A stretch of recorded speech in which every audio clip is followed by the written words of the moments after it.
Well, if all this talk about food forests is making you hungry, but you can't wait for your own permaculture garden to blossom, then don't worry. Through a CSA, or a community-supported agriculture membership, you can enjoy fresh, local, and nutritious produce grown by trained gardeners using sustainable growing methods.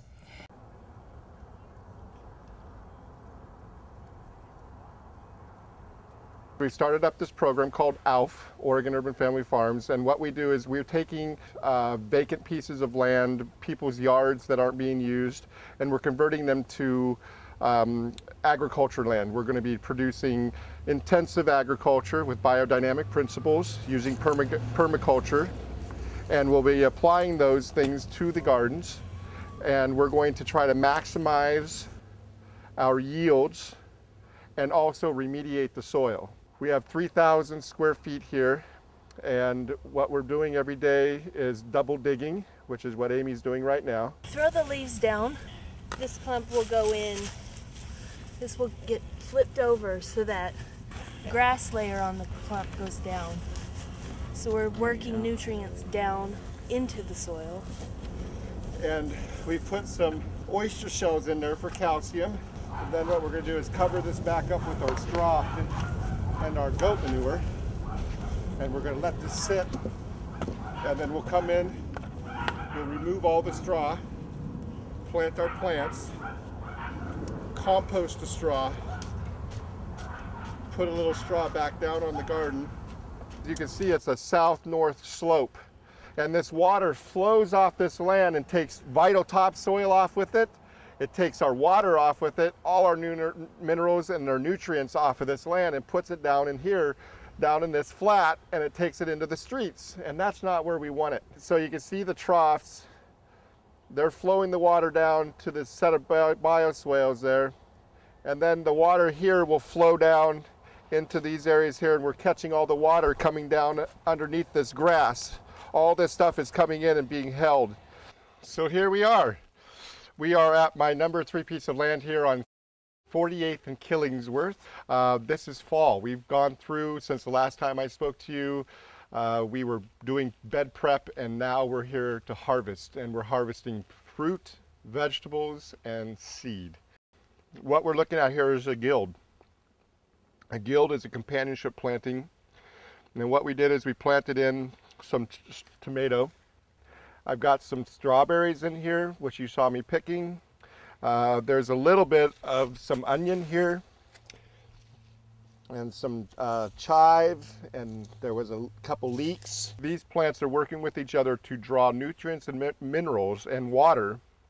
There's a lot of shade in there. There's a lot of ability to shade some of the other plants that don't like straight heat. And also what I found in doing these guilds is that I do tend to lose some food through the work of the plants. So sometimes these tomatoes get so huge I can't even find the carrots or the cilantro, and I say, you know what, I'd rather keep it that way and allow the guild to function and go harvest somewhere else and just let it work for itself and make the main crop. Really pleased with the yields coming off of this piece of land. We're harvesting seed. I am so fortunate now to have $400 worth of my own seed that I could sell as a fundraiser for my own products. This stuff will dry, I'll put it in a bag, shake it, the bag will fill up, and then I'll store this stuff for next year. And I'll just use my own seed and I'll sell it to some of my neighbors and give it away to some people.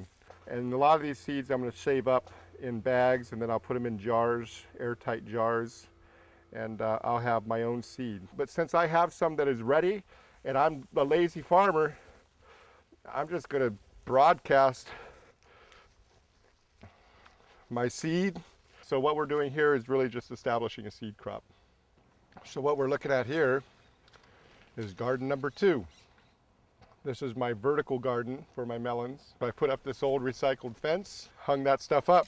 These tomatoes have gone up against about 120 other tomatoes from this area. Everything was tasting really nice, real watery, real juicy, lots of sugar. Well, that's not a tomato. A tomato is an acidic plant.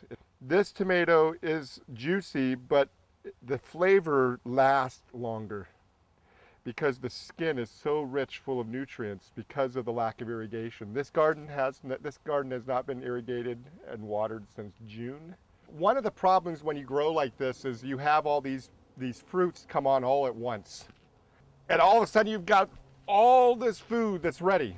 And what's happened is I did a succession planting. So what happened was there's a wave of ripeness that happened. So these rows started to get ripe first, and I would pick, and as I would pick, they'd be green, and then these rows would start to ripen, and I would pick, and then these rows would start to ripen, and then I would pick, and then I'd come back, and we just keep doing this wave of harvesting, and now everything's ripe.